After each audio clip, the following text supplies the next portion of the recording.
का नहीं है, केसीआर का घर का नहीं है, टीआरएस पार्टी का नहीं है, वो जनता का पैसा है। कि ममता दीदी बंगाल की मुख्यमंत्री भी हैं और बंगाल की शेरनी भी हैं, उनको आप नहीं बचा सकते। लोगों ने जुडिशियल ऑफिसर्स को कन्फाइन कर रखा घंटों तक, खास करके महिला ऑफिसर्स को। Why? Because we have a challenge. Now, Bengal, now Tamil Nadu, and that is why we have to take this bill now. This is all politics. Parties के साथ हमारा बातचीत हो चुके हैं, आप उनसे पूछ सकते हैं। मैं माफी मांगता हूँ क्योंकि आपको चुनाव अपना देख के राजनीति करनी आपको है। आपको महिलाओं को आरक्षण और उनको उनका अधिकार नहीं देना है। महिला आरक्षण को लेकर के राजनीति नहीं होना चाहिए, ये हम भी मानते हैं, आप भी मानते हैं, तो फिर आप क्यों नहीं मिलते? आधे घंटे से पीछे बैठकर बातें कर रहे हैं। श्री मोदी खड़े होकर कोई भी किसी से बातचीत नहीं करेंगे। दर्शकों, जब हम बचपन में स्कूल और कॉलेज जाते थे तो गलती करने पर शिक्षक हमें सख्ती से समझाते थे। क्लास का अनुशासन बिगाड़ने वालों को कभी बाहर खड़ा कर दिया जाता था तो कभी चेतावनी देकर सुधरने का मौका दिया जाता था। कुछ ऐसा ही नज़ारा आज देश की सबसे बड़ी पंचायत संसद में देखने को मिला, जहां लोकसभा स्पीकर ओम बिरला ने हंगामा कर रहे सांसदों पर सख्त लहजे में चेतावनी दी, अनुशासन बनाए रखने की नसीहत दी और साफ कहा कि सदन की गरिमा से समझौता बर्दाश्त नहीं होगा। लेकिन सवाल सिर्फ अनुशासन का नहीं है, सवाल उन आरोपों का भी है जो सत्ता पक्ष पर लगाए गए। विपक्ष ने आरोप लगाया कि भारतीय जनता पार्टी चुनावों को ध्यान में रखकर अपने फायदे के लिए बिल पास करवा रही है।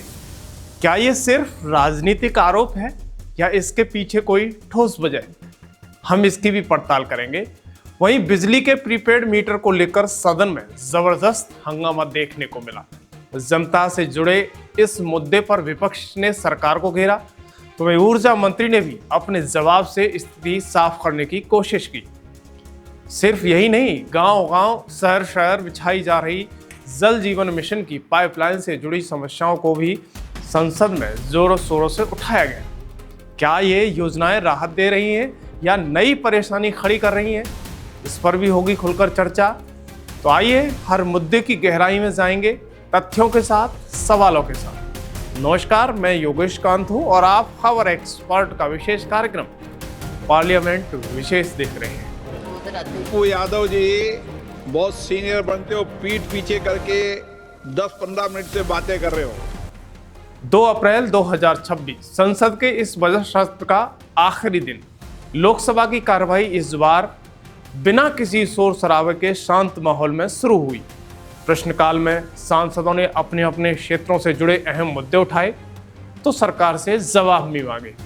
इसी क्रम में नगीना से सांसद और चंद्रशेखर आजाद रावण ने एक बार फिर सदन का ध्यान आम जनता की बड़ी परेशानियों की ओर खींचा। उन्होंने घरेलू ऊर्जा संकट को लेकर तीखे सवाल उठाए। सांसद चंद्रशेखर ने गैस सिलेंडर की बढ़ती कीमतों, रसोइयों पर बढ़ते आर्थिक बोझ और आम आदमी की जेब पर पड़ रही मार का मुद्दा उठाया।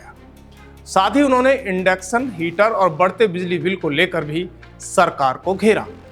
उन्होंने सवाल किया कि जब गैस महंगी हो रही है और बिजली के विकल्प भी सस्ते नहीं है तो आखिर आम जनता अपने घर का खर्च कैसे संभाले। ये मुद्दा सीधे तौर पर देश के करोड़ों परिवारों से जुड़ा है और सदन में उठी ये आवाज अब एक बड़ी बहस का रूप लेती नजर आ रही है। पहले सुनिए चंद्रशेखर का वो बयान। छोटे अपराधों को अपराध की श्रेणी से बाहर किया गया है।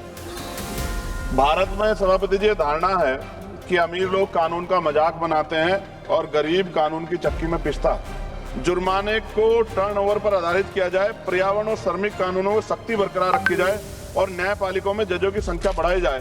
महोदय, ये विधेयक एक महत्वपूर्ण विषय को छूता है, लेकिन इसकी दिशा और प्रभाव को लेकर गंभीर चिंताएं हैं। आप कानून का टर्म खत्म करके विश्वास नहीं बना सकते। विश्वास तभी बनेगा जब ये न्याय सभी के लिए समान होगा। और अंत में केवल मैं इतना ही कहना चाहता हूं, कानून अगर कमजोर होगा तो व्यवस्था डगमगाएगी और व्यवस्था डगमगाएगी तो जनता का विश्वास टूटेगा। मैं इस विधेयक का विरोध करता हूं, लेकिन मंत्री जी को मैं ये कहना चाहता हूं, अगर वो हमारे सुझाव पे काम करेंगे तो ये अंत है। जैसे बाबा साहब ने कहा था कि संविधान कितना भी अच्छा क्यों ना हो, चलाने वाले हाथ अच्छे नहीं होंगे, उनकी नीयत अच्छी नहीं होगी, उनकी नीति अच्छी नहीं होगी, तो अंततः संविधान बुरा साबित होगा। और संविधान कितना भी अच्छा कितना कैसा भी क्यों ना हो, अगर चलाने वाले हाथ अच्छे होंगे, उनकी नीति अच्छी होगी, उनकी नीयत अच्छी होगी, तो अंत संविधान अच्छा साबित होगा। अगर सुझाव को माना जाएगा तो इसका प्रभाव जनता के मन में आवश्यक रूप से इस बात के साथ जाएगा कि उनका हित जो है, कानून की जो समान कानून की भावना वो खत्म नहीं होगी। लेकिन अभी जो अमीरों को जिस तरह छूट दी जा रही है, तो बड़े बड़े जो कॉर्पोरेट सेक्टर हैं, वो तो अगर उनके यहाँ कोई इस तरह की अपराध हो भी जाएगा तो उनको तो कोई फर्क ही नहीं पड़ेगा। सवालों की इसी कड़ी में जब जवाब देने की बारी आई तो देश के ऊर्जा मंत्री मनोहर लाल खट्टर ने सदन में उठे तमाम सारे मुद्दों और सवालों पर अपनी बात रखी। उन्होंने कहा कि सरकार लगातार ऊर्जा व्यवस्था को लेकर बेहतर बनाने के लिए काम कर रही है और बिजली व गैस से जुड़ी समस्याओं के समाधान के लिए ठोस कदम उठाए जा रहे हैं। साथ ही उन्होंने भरोसा दिलाया कि आम जनता पर अतिरिक्त बोझ न पड़े, इसके लिए सरकार सजग है। अब मंत्री के जवाब में कितनी संतुष्टि है और कितना सवाल बाकी है, आप खुद सुनिएगा।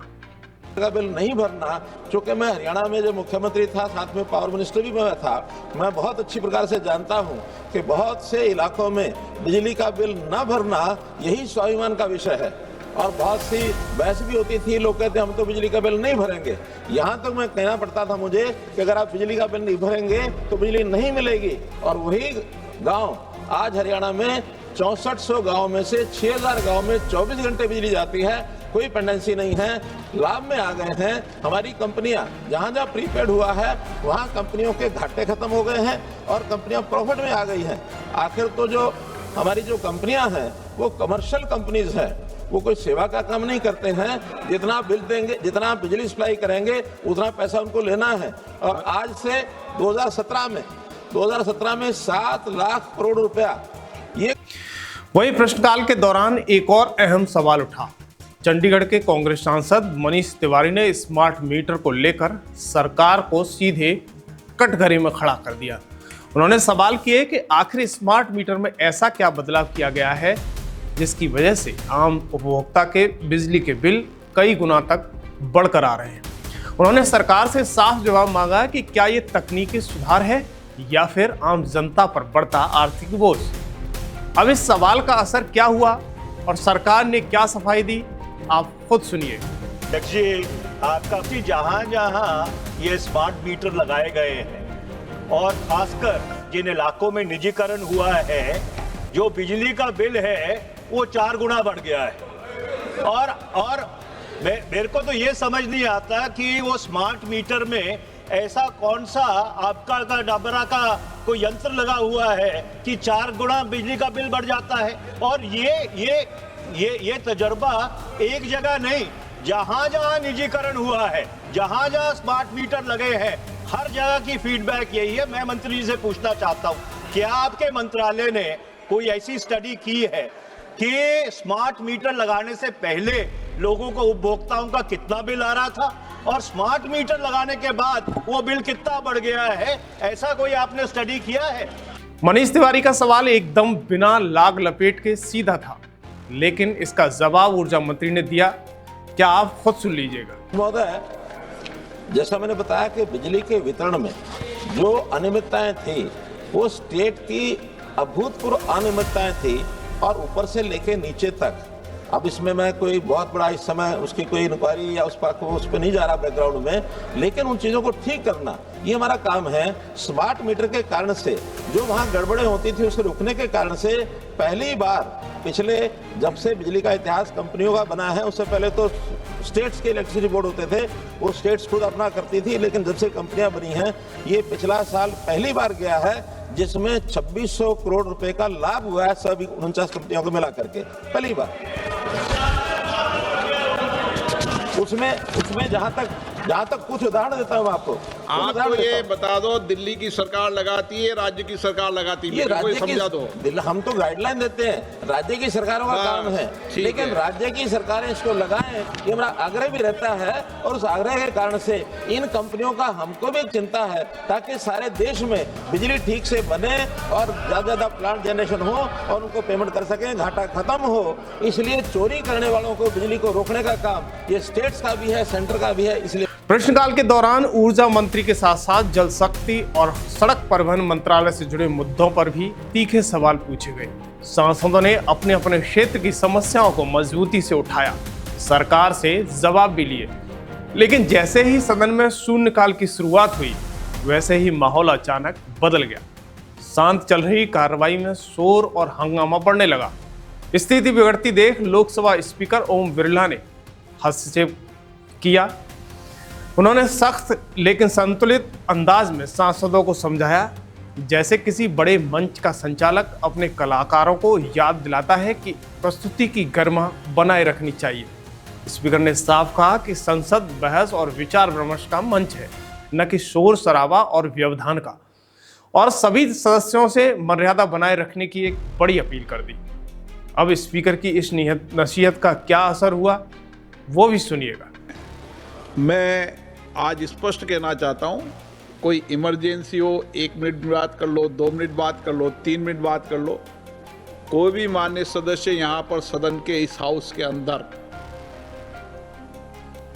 बातचीत आवश्यक हो तभी करेगा, और कोई भी सदस्य या मंत्री महोदय खड़े होकर कोई भी किसी से बातचीत नहीं करेंगे, नहीं तो मैं नाम लेकर उल्लेख करूंगा। सदन मर्यादा से चलेगा। सभागृह की मर्यादा बनाने की सबकी जिम्मेदारी है, सामूहिक जिम्मेदारी है। मैं ऐसी अपेक्षा आप सबसे करता हूं। आमतौर पर सदन की कार्रवाई में स्पीकर का निर्देश अंतिम माना जाता है। अगर उनकी बात को लगातार नजरअंदाज किया जाए तो स्थिति गंभीर हो सकती है। ऐसे हालात में लोकसभा स्पीकर ओम बिरला के पास ये अधिकार होता है कि मार्शल को निर्देश दे, लेकिन नौबत वहां तक न पहुंचे, इसके लिए पहले ही सख्त चेतावनी देकर माहौल को नियंत्रित किया जाता है। सदस्यों को बार बार आगाह किया जाता है कि वे नियमों का पालन करें, क्योंकि अगर नाम लेकर कार्रवाई की गई तो ये सिर्फ न संसदीय मर्यादा के खिलाफ माना जाता है, बल्कि संबंधित सदस्यों के लिए भी ये भारी पड़ सकता है। इसके बाद सदन की कार्रवाई आगे बढ़ी और मैटर्स ऑफ पब्लिक इंपोर्ट्स पर चर्चा शुरू हुई। इस दौरान अलग अलग सांसदों ने अपने अपने लोकसभा क्षेत्रों में जुड़े अहम मुद्दों को सदन में सामने रखा। इसी क्रम में बिहार के पूर्णिया से निर्दलीय सांसद पप्पू यादव ने एक बेहद गंभीर और संवेदनशील मुद्दा उठाया। उन्होंने स्कूल, कॉलेज और कोचिंग संस्थानों में बच्चियों के साथ हो रहे यौन शोषण के मामलों को सदन में मजबूती से उठाया और इसी पर सख्त कार्रवाई की मांग की। उनकी बातों ने पूरे सदन का ध्यान इस गंभीर सामाजिक समस्या की ओर खींच लिया। अब उन्होंने इस मुद्दे पर क्या कहा, ये आप खुद सुनिएगा। आपने कह दिया मैडम जुर्माना, अतिक्रमण मैडम, अभी सरकार आई, पूरा दलित आदिवासी को हटा दो, रोड के बगल में जितनी दुकानें हैं उसको खत्म कर दो। अब आप हमको एक बात बताइए, हम अतिक्रमण दलित का कर लेंगे, आदिवासी का कर लेंगे, उसके घर के आगे हम पूरा कूड़ा डंप कर देंगे और हम जाएंगे 353 की धारा को आप लड़िए, आपके राज्य में आप धरना दीजिए, आपको जेल भेज देगा। 353 में हर नेता को जेल भेज दो, आचार संहिता में जेल भेज दो, एसपी को जेल भेज दो, टाइम केस को जेल भेज दो। तो विधायक जब हम लोगों को 353 में आप जेल भेज रहे हैं, बेटियों को, बच्चों को स्कूल में आंदोलन करता है जेल भेज रहे हैं, और करोड़पति अरबपति को दलालों से मिलकर हिंदुस्तान को खत्म कर दो और पूंजीपति और उद्योगपति की सरकार मन में चलाओ, नकली दवा की आजादी कर दो, डॉक्टर को नकली दवा लिखने की आजादी कर दो, पूरा अधिकार उद्योगपति को दो।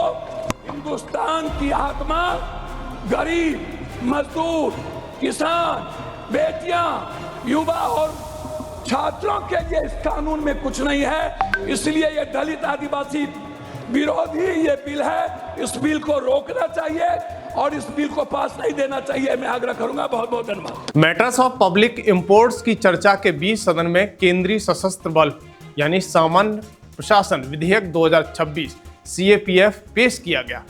इस बिल को केंद्रीय गृह मंत्री अमित शाह को पेश करना था, लेकिन चुनावी व्यस्तता के चलते उनकी गैर मौजूदगी में गृह राज्य मंत्री नित्यानंद राय ने इसे सदन में प्रस्तुत किया।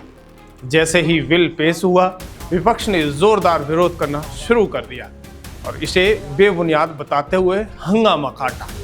इस पर स्थिति संभालते हुए स्पीकर ओम बिरला ने सख्त लहजे में कहा, सदन में अनावश्यक ज्ञान न बांटा जाए और कार्रवाई को सुचारू रूप से चलने दिया जाए। अब इस पूरे घटनाक्रम पर स्पीकर ने क्या कहा, आप खुद सुनिएगा। अन्य सदस्य सदन में खड़े होकर बहुत देर तक बातें करते रहते हैं। मैं आज स्पष्ट कहना चाहता हूं, कोई इमरजेंसी हो, 1 मिनट बात कर लो, 2 मिनट बात कर लो, 3 मिनट बात कर लो, कोई भी माननीय सदस्य यहां पर सदन के इस हाउस के अंदर। जैसे ही सदन में यह बिल पेश हुआ वैसे ही माहौल गर्म हो गया और तीखे कटाक्षों का दौर शुरू हो गया। समाजवादी पार्टी के सांसद धर्मेंद्र यादव ने सरकार पर सीधा हमला बोला। उन्होंने आरोप लगाया कि जिस बिल को लाया गया है उस पर संबंधित पक्षों से कोई चर्चा ही नहीं की गई। बिना व्यापक विचार विमर्श के इसको आगे बढ़ाया जा रहा है। अब उन्होंने इस मुद्दे पर क्या कहा, आप खुद सुनिएगा। क्या मैंने उस पर सभापति जी कहा, अब ये टाइम तो मैं आप ही के कोटे में ला लूंगा, पार्टी कोटे में नहीं। इसलिए सभापति जी, जैसे पुलवामा की घटना हुई, दंतेवाड़ा की हुई, और ऐसी एक घटना नहीं, चूंकि आप समय कम देंगे, नहीं घटना दर घटनाओं का व्यापक हमारे पास पूरा डिटेल है कि कैसे कैसे हमारे सैनिकों ने शहादत दी है। उन शहादत वाले सैनिकों को अगर हम फोर्स वाइज बात करेंगे सभापति जी, तो सीआरपीएफ के अब तक 2200 से ज्यादा जवान और उनके अधिकारियों ने शहादत दे दी है। बीएसएफ के 1900 से ज्यादा जवान और उनके अधिकारियों ने शहादत दी। आईटीबीपी के 600 से ज्यादा जवान उनके अधिकारियों ने शहादत दी। एसएसबी के और सीआईएसएफ के सैकड़ों जवानों ने शहादत दी। हमारे संसद भवन की रक्षा करने में शहादत दी, हमारे देश की सीमा की शहादत दी। लेकिन उस शहादत देने वालों को आखिर क्या दे रहे हो? उनके परिवार के लोग, हम में से अधिकांश लोग जाते हैं जब कोई सैनिक खत्म होता है, जब जाते हैं, सदैव नेताजी का बनाया हुआ कानून था कि हर सैनिक की डेड बॉडी सम्मान के साथ, राष्ट्रीय सम्मान के साथ गांव के अंदर उसके पैतृक स्थान पर उसकी अंत्येष्टि होती है। जहां हम लोग जाते हैं, परिवारों के लोग चिपक के रोते हैं और कहते हैं कि कम से कम हमारे परिवार का जवान शहीद हुआ है, इसको एक शहीद का दर्जा दे दो। वो शहीद का भी दर्जा देने में आपकी सरकार कंजूसी पे कंजूसी, छोटा मन से छोटा मन करते चले जा रहे हैं। और वहीं किसी अगर उद्योगपति को जरा भी सुविधा चाहिए है तो 16.5 लाख करोड़ आपने माफ कर दिए, लेकिन हमारे सैनिकों की शहादत के सम्मान के लिए आपके पास फंड नहीं है, आपके पास पैसा नहीं है। इसलिए मैं बहुत जिम्मेदारी से कह रहा हूं, हाजिर मीना जी ने, कांग्रेस के हमारे साथी ने कहा है, मैं उनके साथ अपने को जोड़ते हुए कह रहा हूं, इस बिल पर बहुत गंभीर चिंतन मंथन होना चाहिए। जितने इसके स्टेक होल्डर्स हैं, जितने पैरामिलिट्री के हमारे अधिकारी हैं, हमारे कर्मचारी हैं, उनकी राय मशवरा आनी चाहिए और इस बिल को जेपीसी में जाना चाहिए। साथ ही साथ एक आधा मिनट की समझ याद। वहीं महुआ मोइत्रा ने भी इस बिल पर कड़ी आपत्ति जताई। उन्होंने सरकार पर निशाना साधते हुए कहा कि ये विधेयक विपक्षी दलों पर दबाव बनाने का एक टूल बन सकता है। उनके इस बयान ने सदन का माहौल और ज्यादा गर्मा दिया। अब महुआ मोइत्रा ने क्या कहा, आप ये खुद सुनिएगा। जो शहीद हुए हैं उनकी जरा याद करो कुर्बानी। देश में थी दिवाली, वो खेल रहे थे होली, जब हम बैठे थे घरों में वो झेल रहे थे गोली। थे धन्य वो जवान वो अपने, थी धन्य वो उनकी जवानी, तुम भूल ना जाओ उनको, इसलिए सुनो ये कहानी। और by one key player, Shalabh Mathur, IG rank officer, 2006 batch, UP cadre. He only joined the CRPF on deputation in January, 2 months ago, and he is already there in the Bengal polls. His wife is posted as Joint Director, Central Intelligence Bureau in Calcutta, Manipur cadre IPS. Another backed up duo, Ashish Bharti, Swapna Meshram, both IPS DIGs, 2011 Bihar cadre, recently joined CRPF, posted to Bengal. Now, why suddenly post two husband-wife duos with no experience in Bengal who have just joined CRPF? Make it brief, kindly conclude your time. I've got 1 minute more, sir. Now, last Sunday in Leh, the Honorable Chief Justice of India, Surya Kanji, told us that the nation must never place its soldiers in the position of fighting 2 battles at once. One at the frontier and another at home for what is lawfully theirs. This is the Chief Justice of India saying this. Now, instead of improving working conditions, improving equipment, improving food, improving acclimatization, pensions, making sure that their children get, when they are transferred, their children get admission into Kendriya Vidyalayas, What is the government doing? It is hell-bent on demoralizing and destroying the careers of 13,000 CAPF officers and the morale of the 10 lakh strong force they lack. Please kindly. I have got 1 minute more, sir. I'm the only speaker, please. 1 You are minute the more, only sir. I have 1 speaker, minute more, but- sir. I have 1 minute more. The Home Minister knows he is wrong. Yesterday he did not come to the Rajya Sabha. Today his deputy has stood here to bring this bill into this house. We, the Trinamool Congress, are not going to sit back while you play political games over our brave forces. Prepaid meter, जल जीवन mission और CAPF bill 2026 जैसे विषयों पर दिन भर चर्चा और टकराव बना रहा। अब रुख करते हैं राज्यसभा की ओर। राज्यसभा में आज का दिन हंगामे के नाम रहा। कांग्रेस सांसद जयराम रमेश बार बार खड़े होकर ये सवाल उठाते रहे कि सदन का एजेंडा आखिर साफ क्यों नहीं किया जा रहा। उन्होंने संसदीय कार्य मंत्री से मांग की कि स्पष्ट बताया जाए कि किन मुद्दों पर चर्चा होगी और क्या कार्रवाई तय होगी। उनकी इस मांग ने सदन का माहौल गर्मा दिया। अब उन्होंने क्या कहा, आप खुद सुनिएगा। Implemented from the 2024 Lok Sabha election. At that time, the government said we cannot do it. We have to do census. We have to do limitation. The government, all opposition parties, the LOP said implement it immediately. For 30 months they have slept. Suddenly they have discovered we don't need census. We don't need delimitation. Why? Because we have a challenge in West Bengal, Tamil Nadu, and that is why they want to bring this bill now. Everybody is supporting This is the all Please take your politics. seat. It's a political game, sir. Please conclude. I am now I call upon Srimati Renu Chaudhary ji. Sir, thank you very much. वहीं जैसे ही संसदीय कार्य मंत्री किरण रिजिजू बोलने के लिए खड़े हुए तो कांग्रेस अध्यक्ष और वरिष्ठ नेता मल्लिकार्जुन खड़गे नाराज हो गए। उन्होंने ऑल ऑफ पार्टी मीटिंग को लेकर सभापति के सामने अपनी आपत्ति दर्ज कराई और कहा कि सदन की कार्रवाई पारदर्शी तरीके से चलनी चाहिए। इस पर क्या कुछ कहा, आप ये खुद सुनिएगा। एक बार सब बैठ के विचार करके उसको आगे बढ़ाएंगे। हम कोई महिला रिजर्वेशन के खिलाफ नहीं है।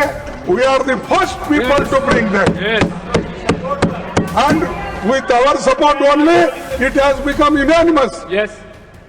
And these people to take credit whenever they want, they take.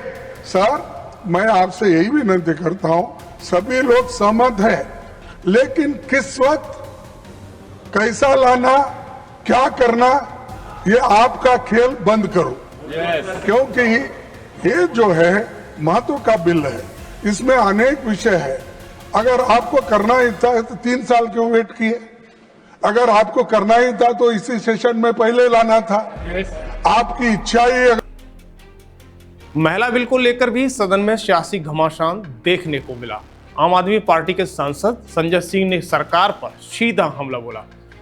उन्होंने आरोप लगाया कि सरकार को महिलाओं के असली मुद्दों से कोई सरोकार नहीं है, बल्कि महिला बिल को सिर्फ राजनीतिक फायदा उठाने के लिए इस्तेमाल किया जा रहा है। अब उन्होंने क्या कहा, आप खुद सुनिएगा। माननीय मंत्री जी कह रहे हैं कि इस पे राजनीति नहीं करनी है। ये अरे सुन तो लीजिए भैया, आप तो सुन भी नहीं रहे, बोल पहले रहे। सर ये हाउस चल रहा था, सेशन चल रहा था। आपकी मंशा अगर साफ होती तो आप इसी सेशन के दौरान लाते। आपको चुनाव अपना देख के राजनीति करनी आपको है। आपको महिलाओं को आरक्षण और उनको उनका अधिकार नहीं देना है। आपको चुनाव देख के राजनीति करनी है। राजनीति आप कर रहे हो, आरोप दाम पे लगा रहे हो। इसका एक आदत बन गया कि कुछ भी बोल देगा। ये क्या तरीका है संजय? ये कोई हमको आपको आप Sanjay ji please take your seat. Sir let him respond. I will come back. इस तरह का please take your seat. Let him respond. Sir इस तरीके। वहीं संजय सिंह के इस बयान पर संसदीय कार्य मंत्री किरण रिजिजू ने कड़ी प्रतिक्रिया दी। उन्होंने नाराजगी जताते हुए कहा कि इस तरह के आरोप लगाना कुछ नेताओं की आदत बन चुकी है और ऐसे बयानों से सदन की गंभीरता प्रभावित होती है।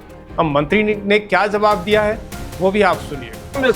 सर हमने बहुत इज्जत के साथ बुलाया, इनको भी 3 बार बुलाया। कम से कम कम से कम जब सबको हम निमंत्रण देता है उसको आगे आना चाहिए। हमने ऐसा बहुत सरकार देखा है, पहले विपक्ष को पूछते नहीं थे, पहले तो ये लोग विपक्ष को पूछते नहीं थे, हम एक एक पार्टी को बुला रहे हैं, फिर भी ये इस तरह का राजनीति कर रहे हैं। Now, honorable leader of the house, मुझे लगता है इस विषय पर चर्चा के दौरान शिवसेना की सांसद प्रियंका चतुर्वेदी ने अपना कार्यकाल का आखिरी दिन संबोधन किया।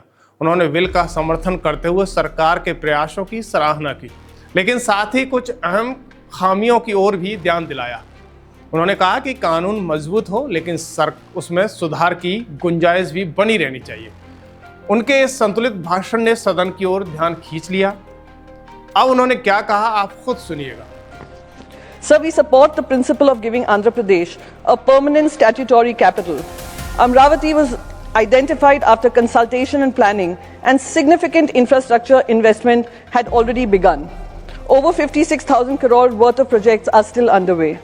But nearly 34,000 acres of agricultural land, which were pooled from farmers who surrendered their livelihoods on the faith of a promise, developed plots, housing and education for their children. This bill, as it stands, contains no timeline, no compensation framework, and no binding commitment to those farmers. So I'm hoping that this will also be looked into, sir. Sir, when Andhra Pradesh was bifurcated, the central government made explicit assurances about special category status, a designation that would have meant higher central grants, tax concessions, and development support for a newly formed, economically disadvantaged state. Those assurances were unfortunately not honoured. The BJP has been in power at the centre for over 12 years, and the state still awaits what was promised to it in letter and spirit. This bill gives Amravati a name in the statute books, but it should get the confidence from the central government, sir. Sir, the bill will pass and it should pass. तो इन तमाम बहसों और टकराव और अहम मुद्दों के बीच संसद के बजट का सत्र का अंतिम दिन विधेयकों की पेशी, चर्चा और पासिंग के नाम रहा। कहीं तीखे सवाल उठे, कहीं सरकार ने जवाब दिया, तो कहीं आरोप प्रत्यारोप के बीच लोकतंत्र की तस्वीर साफ नजर आई। लोकसभा से लेकर राज्यसभा तक हर मंच पर जनता से जुड़े मुद्दों की गूंज सुनाई दी। और इन्हीं चर्चाओं के साथ अब संसद के इस बजट सत्र पर अल विराम लग गया है, लेकिन सवाल अभी खत्म नहीं हुआ है। बहस आगे भी जारी रहेगी, क्योंकि यही लोकतंत्र की असली ताकत है। तो फिलहाल के लिए हमें दीजिए इजाज़त। अपना और अपने परिवार का ख्याल रखिए। अगर आपने अभी तक खबर एक्सपर्ट को सब्सक्राइब नहीं किया है तो प्लीज़ सब्सक्राइब ज़रूर कर लीजिएगा, ताकि हर बड़ी खबर आप तक सबसे पहले पहुंचे। नमस्कार, मैं योगेश कांत हूं और कैमरे के पीछे है रवि बघेल। खबर एक्सपर्ट के इस खास कार्यक्रम पार्लियामेंट विशेष में बस इतना ही। धन्यवाद।